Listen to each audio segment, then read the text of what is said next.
question bi ñu ngi jëm ci ay lendemain yu xaw a jaxasoo ak troisième mandat pour le président ñu ngi koy wax gis nañu ci ay taxawaay yoo xam ne moom am na ko ci ñi ànd ak moom ci mouvance am ndax FRAPP am na ci agenda ci loolu. ñaar benn bi mooy.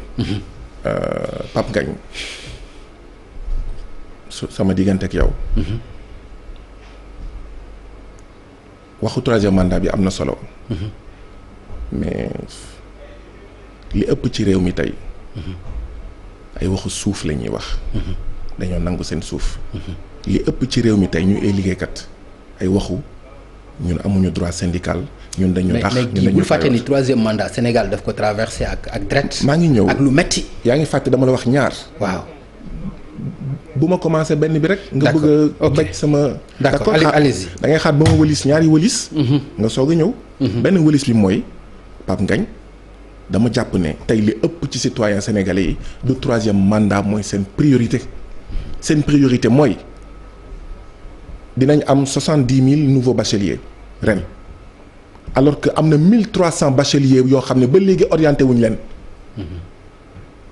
foog naa ne li ëpp ci citoyens sénégalais ay parents lañu. loolu mooy seen préoccupation bacheliers yële fan lañ leen di dugal. ñii am bac fu ñu leen di dugal. d'accord loolu dinaa la may après benn. non damay wane lien bi ne. pour man il y a un agenda politique il y a un agenda social. dama jàpp ne tey jii nii agenda social bi mettitu askan wi jafe-jafe askan wi moo ëpp solo faut pas que ñenn ci Sénégal bëgg ñu tànkal ak wax ak troisième mandat donte am na solo. loolu mooy deuxième point bi naa si ñëwaat. lan moo war a tax depuis plusieurs jours depuis plusieurs semaines dama koy waxaat fii la une des journaux ay troisième mandat la alors que citoyens yaa ngi bëgg a dee dans tous les domaines loolu ngeen foog ne c'est sérieux man dama gëm sax ne.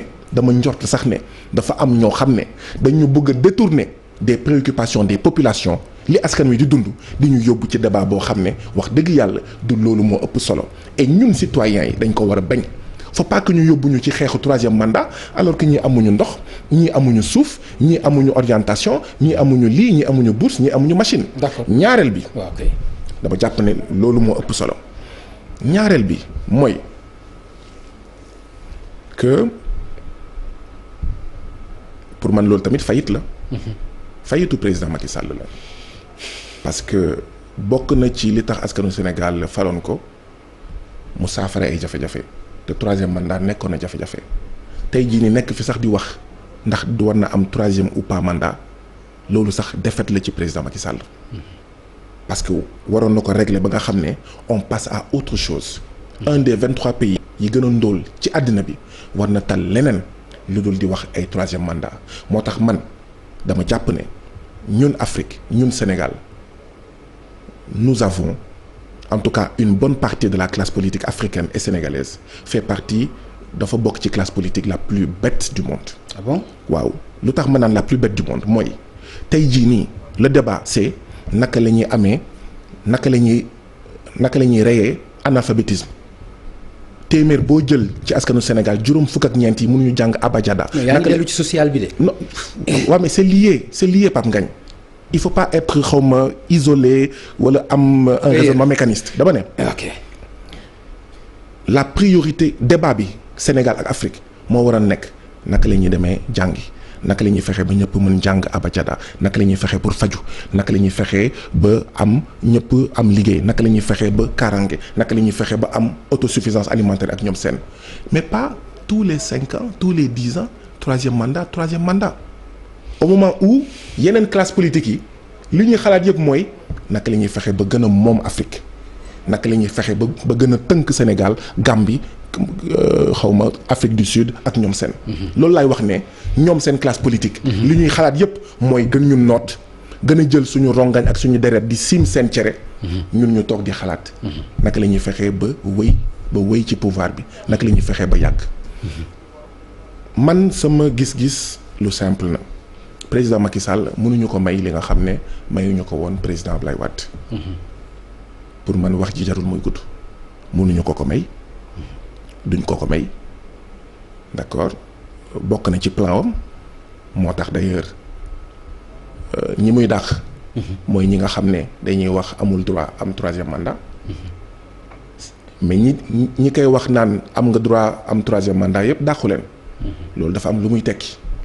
waaw waaye man dama jàpp ne waaw jotagul bés bu jotee ñu defaat wala ñu def lu raw li ñu defoon jamono. d'accord da ngeen di xaar ba ñu egg ci quoi amu leen ci agenda amu leen ci programme. non ku nekk yaa ngi préparé wu ñun ñu ngi préparé wu waaye dafa fekk rek ne d'accord saaga sénégalais yi mënul weesu ñu mar ñu xiif bëgg a jàng bëgg a faju mënuñu ko def ñu leen di tànkal ak waxu 3e mandat.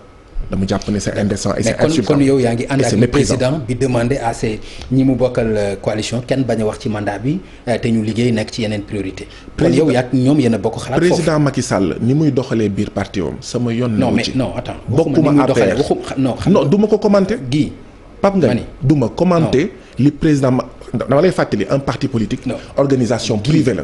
Guy ni muy doxalee biir APR man lijjantiwuma ko. non waxuma ni muy doxalee biir APR. da nga wax li mu wax dani priorité yi ailleurs la nekkul ci 3e mandat yow loolu nga wax. waaw man loolu laa wax. ma ni la kon loolu am ngeen ci convergence. du tout. ah bon. du tout parce que dans les faits le président de la République li mu wane c'est pas que soxla askan wi moom la jiital c'est vrai que mu ngi koy mbubboo di ko wax mais dama jàpp ne li muy wuyoo niroowu ko. donc amuñu ci convergence parce que jëf mooy nattukaayu dëgg Pape Ngagne. nit du lu muy wax. lu muy jëf la. le président Macky Sall lu muy jëf dafa safaanoo à des années-lumière de li nga xam ne moom mooy soxla ak yitte askanu Sénégal. jërëjëf Guy Marius Sagna.